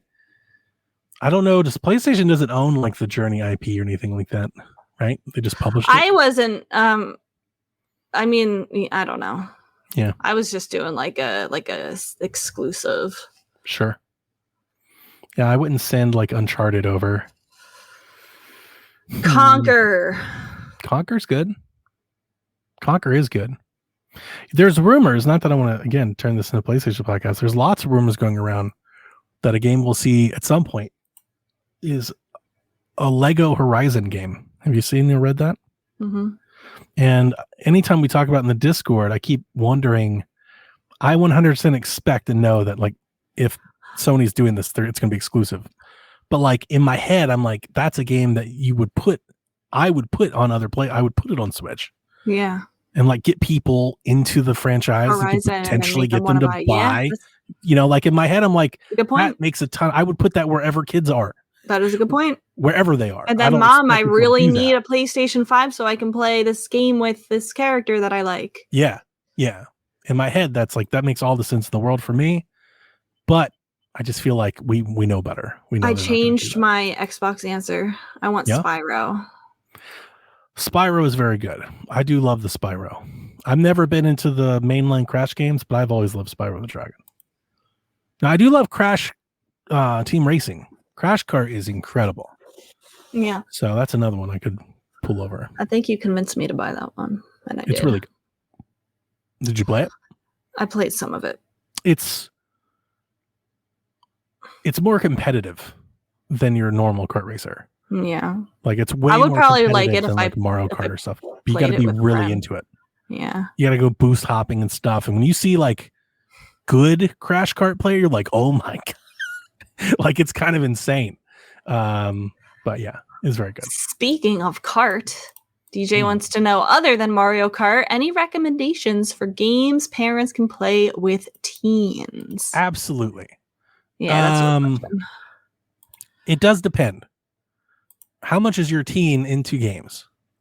How much are you into games? How much are you into games? Very good. It goes both ways. Because if you're not or they're not, then you want to stay something that's like more casual and easy to pick up. You play like Clubhouse games, Mario Party, Kirby and the Forgotten Land, Captain Toad has a very easy co-op.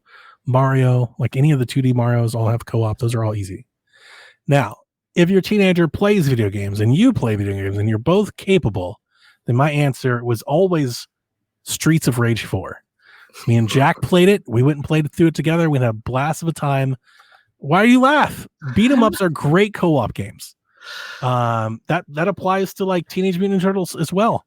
But Streets of Rage 4 is awesome, and it should be played. And if you're into that, and you want to have a good time, go break some heads.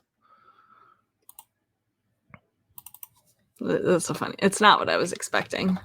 What were you expecting? It wasn't that. It wasn't that. Smash Ultimate. Smash, yeah, Smash is not bad. There's that It Takes Two game, which is one of the best co-op games ever made. But you got to really, both people got to really know what they're doing and be able to navigate that together. Human Fall Flat. Oh, you go more of the funny route? Yeah, that's a game anybody can play. Jackbox also comes to mind. I would never play Jackbox with my parents. That sounds. Did you like see a that they're making an adult themed Jackbox? Like it's already adult themed. No, they're making like a sex one. It already is a sex one. If your answer isn't come to every single thing, then you're playing Jackbox wrong. I'm gonna buy it. I told my wife, she was like, yes. She got so excited. Kate says, what day do you think the direct will be this month? Ooh, let's pull up a calendar. It's going to be the day that I have students on the last day of school where I can't do anything. And then there's some kid's going to have a meltdown, so I can't watch it. So it's going to be on the 12th or the 13th. You heard it here first. Because those are going to be the most inconvenient days for me to watch. It's going to be in the morning. It's going to be in the morning. Next week during summer game mess. I want it to be there, so it feels like E3 again. But I'm expecting that not to be. I'm expecting them to just hold it and not play. Because I feel like if they were going to be a part of the event and they were going to do it, they would have already told us. They would have announced it. Yeah. So like in my head, I want it to be the 11th, the day after Ubisoft. Like that's the day it's supposed to be. Oh wait, is that the day of the Summer Games Fest? I think Summer Games Fest 10th? Starts this weekend, so it'd be like the 8th and the 9th. So I think the Xbox show is the 9th, so that's next Sunday.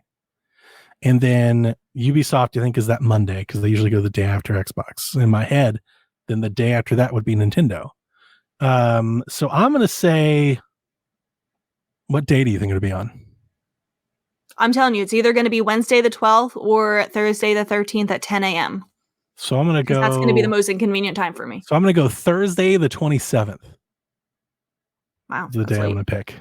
Wasn't it late last year?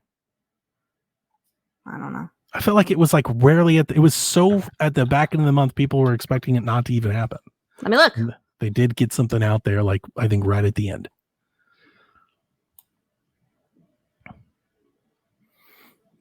But yeah, I wish it was Tuesday.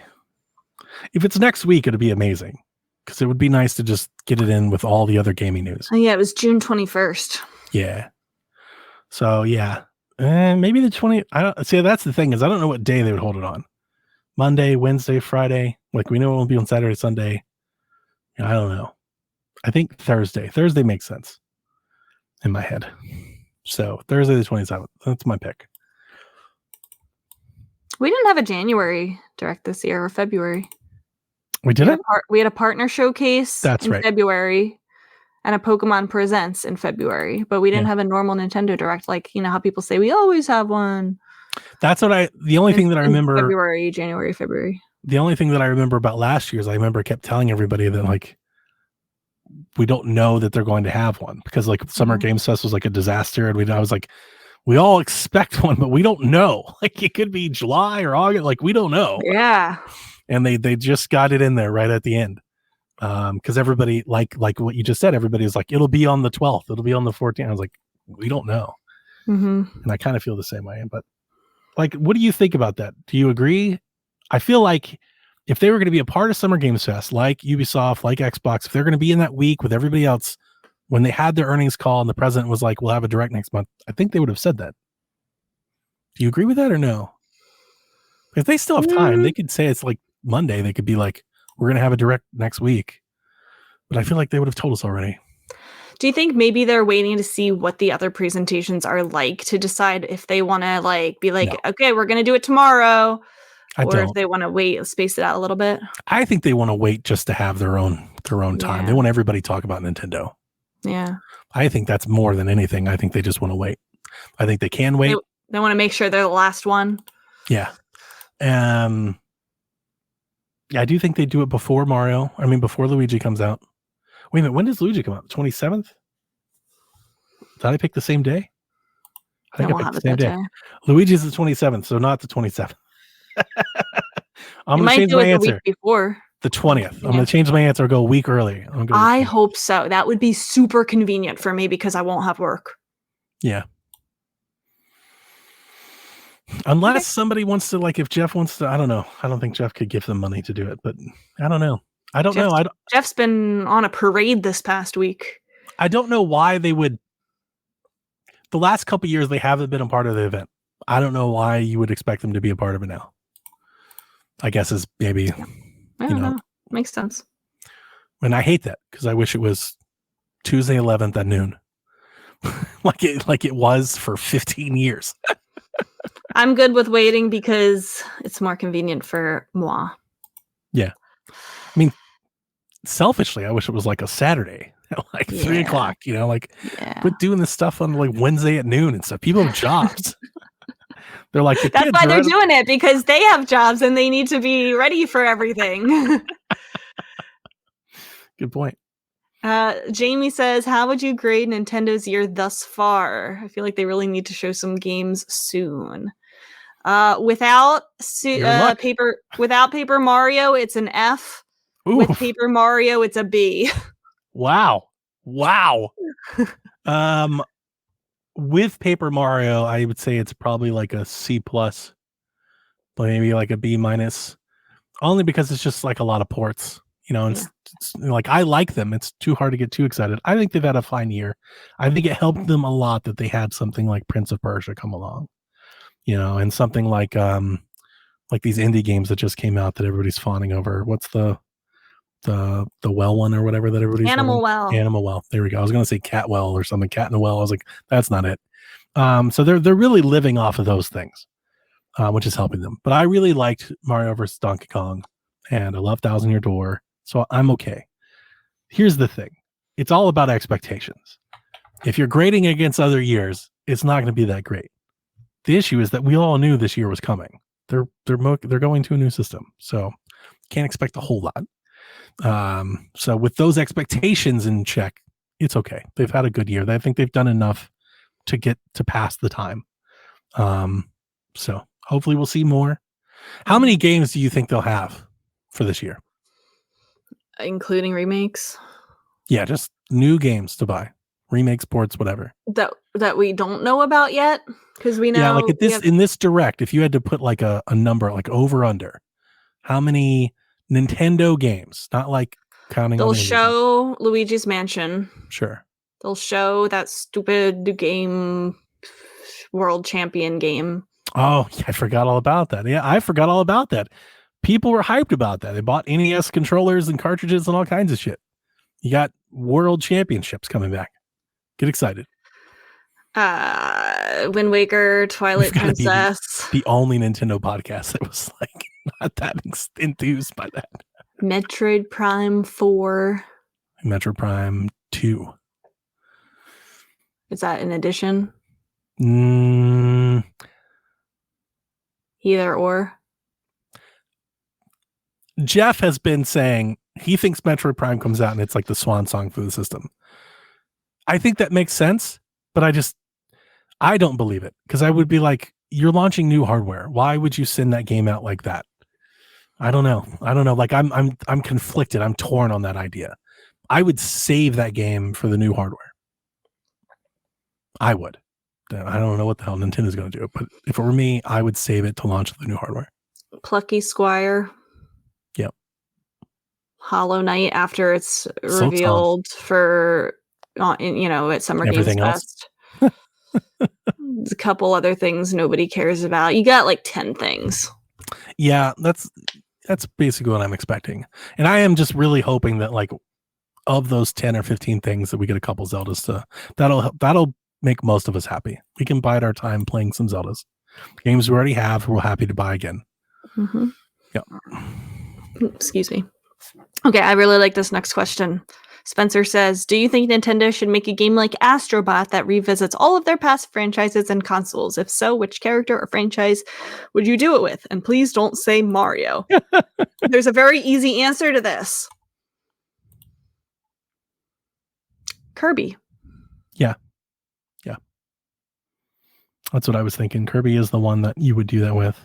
I mean, they already do this with Smash, but obviously it's not the same thing. When I first read the question, I thought Kirby, but then I thought, but what about Donkey Kong being like the OG, like the one, like you could do something like that, like a play on I time. can see that. I would love to see Donkey Kong's quirky enough. Could you imagine like a 2D Donkey Kong game that had Nintendo IP like flavored worlds or levels that you played through? That would be cool. That would be Each cool, level right? is a different franchise kind of thing. Yeah, it's like a Donkey Kong Country and stuff. That would be It's really like fun. he gets sucked into like a Nintendo console and has to go through levels from every console, from every game. He gets zapped into like an arcade cabinet, and you just like go, like, what if it's like in chronological order? You start from the arcade and you hit the NES and the Super Nintendo. Like, that would be really cool. That would be. But like in the style of Astrobot, like if you're going to swap out that game with, it would be Kirby. Kirby would be the one. Yep.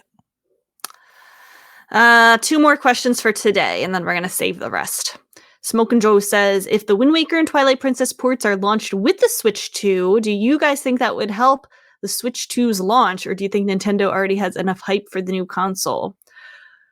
I don't think that will help with the Switch 2's launch. In fact, I think that would be detrimental for them to do instead of a new game, because it didn't launch with it, but what came out very early on in the Wii U days? Wind Waker HD. Yep. And that didn't help it. Correct. I think history has shown us that the Wii U was just damned. You could put anything on it and it wouldn't help.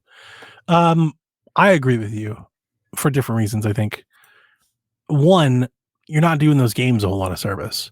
I think the time to put those games out is now. I understand, like I brought up ideas and people thought like maybe you could save it and 4K Zelda and all that stuff. You have mass saturation with the Switch right now. There's 150 million potential people to buy something. Put those games out now. You need software. Put them out now and let them sell. And maybe you can sell 6, 8, 10 million copies of them. I don't know what those games would do. What did Skyward Sword do? Any idea? It do a lot. I can tell you. So that's just where I am. I think you put those games out now. You need them now, and they bide you over, and you get there. Also, I don't think those games, you're talking about ports of ports at this point. I don't think those games do a whole lot to sell Switch 2. And then ultimately, my point, Spencer, or Smoke and Joe, sorry, is that I think Switch 2 is going to sell on its own. Mm-hmm. Like, it doesn't need anything to sell. They're going to have games to sell it. Like, yeah, but it needs new games. It doesn't. It needs new games, exactly, and they're going to have them. But the Switch doesn't need like that to sell. It's going to sell. Skyward Sword actually outsold the original. It sold 4.15 on Switch, 3.67 on Wii. So That's unusual. I think a Wind Waker would sell more than that. I would hope Wind Waker would sell more than 4 million copies. Maybe you could get to 6 or 7, especially if it's a double pack. I could see them doing something like that. Wind Waker sold 4.43 on GameCube and 2.37 on Wii U, secretly hope, which is a lot. I secretly hope that they're doing something to make this like really special, and it's not just like a port. Like it would be great if it was like a Zelda Master Collection or something. Like maybe they've got a 2D or something to throw in there. It's a port. Yeah, it's just here's the games. I mean, I'm going to buy them anyway, but it would be really fun if they did something. And it's going to be out of it. It's going to be less good than the Wii U version because it's not going to have the gamepad for the map, and it's not going to have the tingle bottles. They're not going to replace it with anything. They're just going to get rid of it. Yeah, you're probably right. But they're better games. They are better than Skyward Sword by a long margin. So I will definitely buy them and be hyped, be excited. I'm telling you, Wind Waker HD on an OLED is going to blow people's freaking minds if they ever do it. It looks so good on it looks so good OLED. I'm telling you, exactly. Like amazing. Like talking about it makes me want to open it up. It's a beautiful game. I love that game so much, which I don't want to go off on a tangent for.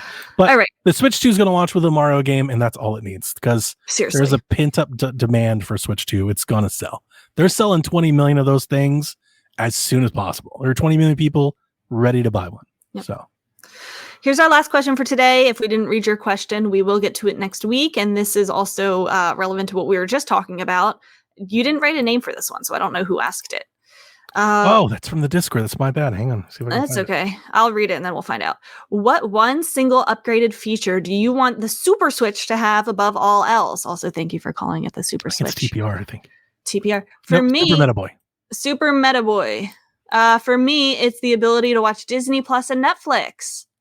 But he says there can only be one. You need to pick one single upgraded feature. Here's some inspiration. He listed a whole bunch of stuff. Do you want me to read that or no? Yeah. Okay. He gave some ideas. A better GPU, bigger screen, 2 screens, 3 or more screens. Jesus Christ. More ergonomic, improved eShop, themes, proper folder implementation, special editions or more colors, ability to run Discord, Game Pass, some random Nintendo motion gimmick thingy. You can only pick one. I want faster load times because I am the TikTok girl who cannot wait for 2 seconds while her Animal Crossing save loads. Please make it happen instantaneously. My answer was going to be faster, bigger memory bus, which would be your load times. Yeah, wow, we have the same answer. It's not just load times though. My answer is that because that's really that's the throttle on Switch on the frame rates is the memory speed and what like they can stream in assets. That's why Switch has so much pop in. That's why the load times are so long. That's why it does hold back performance. I think you fix that. You like if you could slap an SSD into our Switch now, that alone would be a market improvement. Like you could sell a revision off of that alone. Yeah. So I'm expecting the Switch 2 in that regard it's going to be a wonderful like night and day difference. You're going to pick that thing up and be like, how did we ever play on the old thing? And that above everything else is the thing that I'm most excited about. You could literally give me the same screen, the same GPU, but just do that and I would buy it. Same. My answer, and I will cheat. My second answer that I thought of was backwards compatibility, but I just think that's going to be there. So I was going to say, is that not a given? Yeah, that's why I didn't pick it because I think it's a given. But I do think that's like the most important. I think for most people, that's the most important thing. If they didn't, could you imagine they announce Switch 2 and it's not backwards compatible? There will be fury on the internet. People will lose their minds. I can't imagine. I don't think it could happen. I find it interesting that his answer is the ability to watch Disney Plus and Netflix. I get it. It's so funny. As Hyrule Nate says, I never understand why people want all these streaming apps because that's. I mean, I get it. You really don't get it. Everybody wants those things. I use my PlayStation almost exclusively for that. A lot of people don't have two or just want the other ones. You know, I use because I don't have a smart TV. Yeah, I'm fascinated that Nintendo hasn't delved into that realm at all. What do we have? We have Hulu and YouTube, right? That's it? Like apps? I think. Like they just, and like coming off the Wii U where they had a whole damn remote and we're talking about how they could do your TV guide and shit. And like they really just did not care. It's interesting because I get it. I don't think many people care because everybody carries a device that can do Netflix. It's on your phone. It's on your damn. Yeah, but I don't want to watch iPod. Netflix on my phone. I'm doing other stuff on my phone because I have the attention of a goldfish. Sure, and I get that you don't, but the Switch is portable, and I think for that reason alone, especially with the kids, I think there is something there where you should be able to put Netflix on your Switch and be able to like download episodes to it. You could play it on the go and watch it. I would like that. Yeah. Yeah. I think that's why some people want it. Yeah. I think if my kids had that, they would have used their Switches more than they already did, I think. Yeah. A lot of people have iPads for that. Yeah, I think that's why Nintendo hasn't done it. I think that would be Nintendo's answer, is you already have a thing for that. Yeah. But my response to them would be, but you could be the thing for that. You're right, but you could be that thing. Mm-hmm. So I liked that we had the same answer. Yeah, I was surprised when you said it, actually. I was like, oh my God. Well, Nicola here says the 3DS had Netflix. Yes, it did. I remember. Yeah, that's crazy.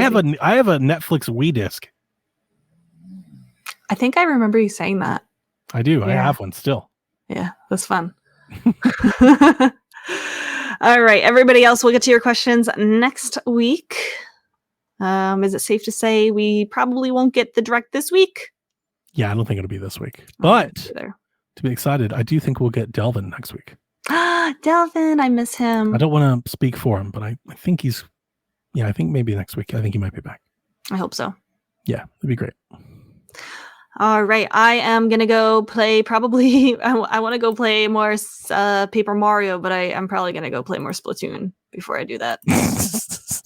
And then I'm going to curse and get mad and like got you so and then bad. I'm going to get grumpy. I'm going to get in a bad mood. You're like, this is this good, great game I love, but I'm going to go play this thing. I know. It's horrible. Splatoon 2.5 or whatever. Seriously. All right, Koopalings. Be safe. Be happy. We'll Whenever you're ready. Week. All right. Deuces. This is Frederick from Fire Emblem Awakening. And I forgot the line already. What?